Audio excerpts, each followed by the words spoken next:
허락도 없이! 당신 본분이 뭔지 몰라? 신기 남자한테 눈 돌아가지고 하면 검찰이고 나발이고 다 소용없어.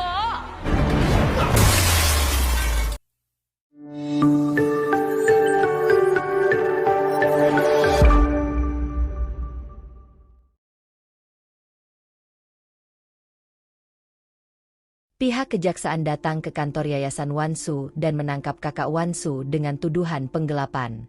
Melihat hal itu, Wansu pun semakin bingung dengan apa yang harus ia lakukan. Di sini, Duyong pun menenangkan Wansu dan berusaha menghiburnya. Pak Han pun mengetahui dalang dibalik penangkapan kakak Wansu, di mana dalangnya adalah Yungmin, adik ipar Wansu. Pak Han pun mendatangi Yungmin dan memarahi Yungmin atas tindakan gegabahnya. Menurut Pak Han, Yungmin tidak berpikir secara matang-matang dalam melakukan suatu tindakan. Setelah itu Pak Han pergi ke kantor kejaksaan untuk mengurus masalah Yunsu. Sesampai di kantor kejaksaan, Yunsu justru tersenyum kepada Pak Han, karena sebenarnya ia mengetahui siapa yang telah melaporkan dirinya. Yunsu justru merasa tenang dan tidak takut dengan hukuman yang akan ia dapatkan.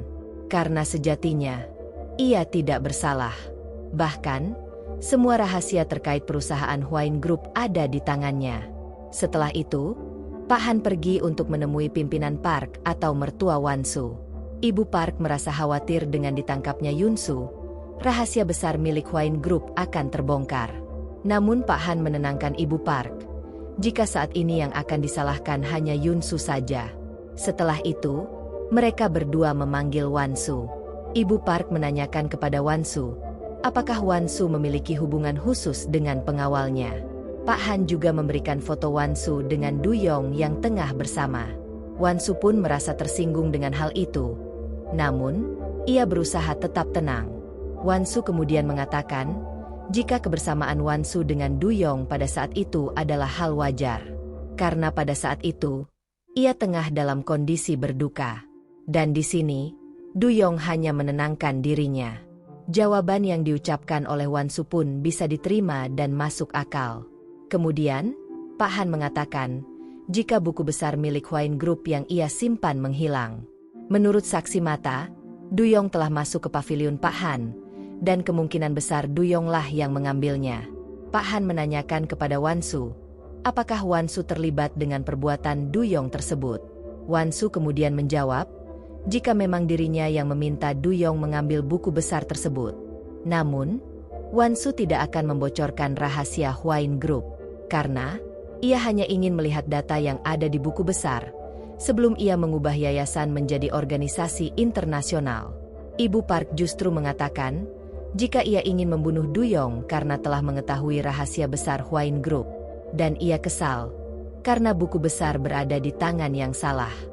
Wansu kemudian mengatakan, jika ia mempercayai Duyong. Selain itu, ia juga mengancam ibu mertuanya. Jika ia akan membunuh Duyong, maka rahasia Huain Group akan ia bocorkan ke semua media. Setelah itu, Pak Han bertemu dengan Duyong di halaman depan. Ia meminta Duyong, yang merupakan mantan anggota polisi, untuk mengembalikan barang yang bukan miliknya. Namun dengan tenang, Duyong menjawab, jika ia tidak akan mengembalikannya. Di malam harinya, Wansu pun kembali menemui Duyong. Di sini, Wansu mengatakan, jika ia kini kembali curiga dengan Duyong. Karena pada saat kejadian di Manila, ia diselamatkan oleh Duyong.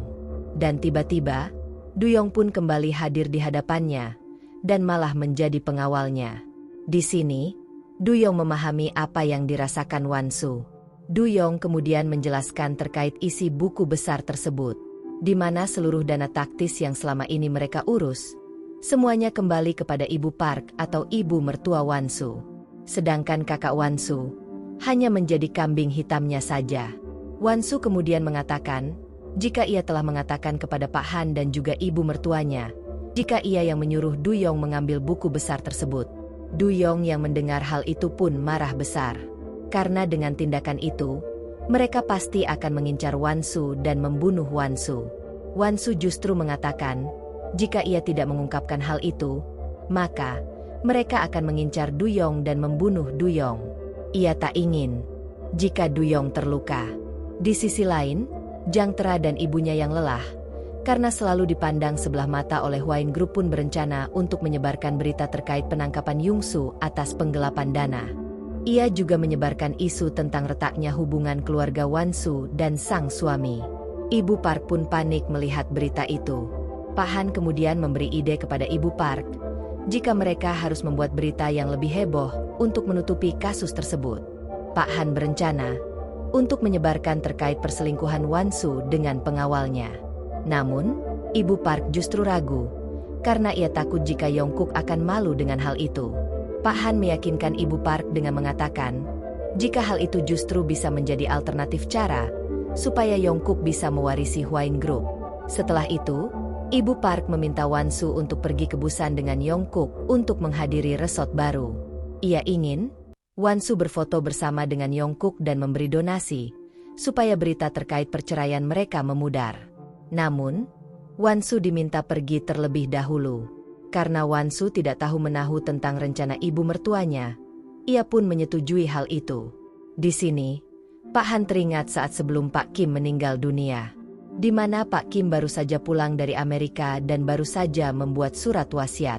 Pak Han pun heran, mengapa Pak Kim harus pergi jauh ke Amerika hanya untuk membuat surat wasiat.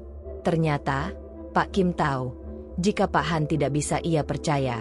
Pak Kim pun menyewa kuasa hukum di Amerika, supaya wasiatnya tidak bisa diganggu-gugat. Kemudian, ia meminta untuk membacakan surat wasiat itu di hari jadinya ke-70. Entah ia masih hidup atau sudah meninggal. Dan sebentar lagi, hari jadi itu akan segera tiba. Ia kemudian menemui salah satu pengacara yang dipercayakan Pak Kim untuk menyimpan surat wasiat itu. Pak Han menanyakan terkait isi surat wasiat sebelum isinya dibacakan. Namun, karena wanita itu taat hukum, maka ia tidak ingin memberitahukan hal itu. Ia hanya memberitahu sedikit saja terkait isinya, di mana sebagian besar uang milik Pak Kim mengalir ke yayasan milik Wansu. Setelah itu, Pak Han pun menghubungi Yung Min dan meminta Yung Min menerima saja pemberian yayasan tersebut. Awalnya, Yung Min tetap menolak hal itu. Namun Pak Han meyakinkan, jika saat ini uang milik Pak Kim sebagian besar mengalir di yayasan tersebut, dan dengan uang itu, Yung Min bisa melawan Yongkook. Di sisi lain, Wansu dan Duyong pun telah sampai di Busan. Di sana, Duyong sempat membawa Wansu ke pinggir pantai untuk menikmati udara segar. Di sini, Wansu menikmati pemandangan pantai dengan diam. Hingga saat itu, syal yang dipakai Wansu hampir saja terbang. Namun untungnya, Duyong dengan sigap menangkap syal tersebut. Setelah itu, Wansu pun memeluk Duyong. Dan dari kejauhan, terdapat seseorang yang tengah mengintai dan memotret Wansu dan juga Duyong. Selain mencari bukti perselingkuhan Wansu, orang itu juga ditugaskan oleh Pak Han untuk membunuh Wansu. Dan di malam harinya, Wansu mendapat kabar, jika Yongkook tidak jadi hadir ke Busan karena ia masih rapat. Duyong kemudian meminta Wansu untuk istirahat. Tanpa sepengetahuan mereka, orang suruhan Pak Han ternyata diam-diam telah memasuki hotel Wansu dan tinggal menunggu waktu untuk membunuhnya. Sedangkan di dalam hotel, Wansu meminta maaf kepada Duyong dan mengatakan jika mereka harus menahan cinta mereka. Ia ingin tidak ada perselingkuhan di antara mereka. Duyong juga mengatakan jika ia akan menjaga Wansu sebagai pria yang bermartabat. Duyong juga ingin jika Wansu tetap menjadi wanita yang bermartabat.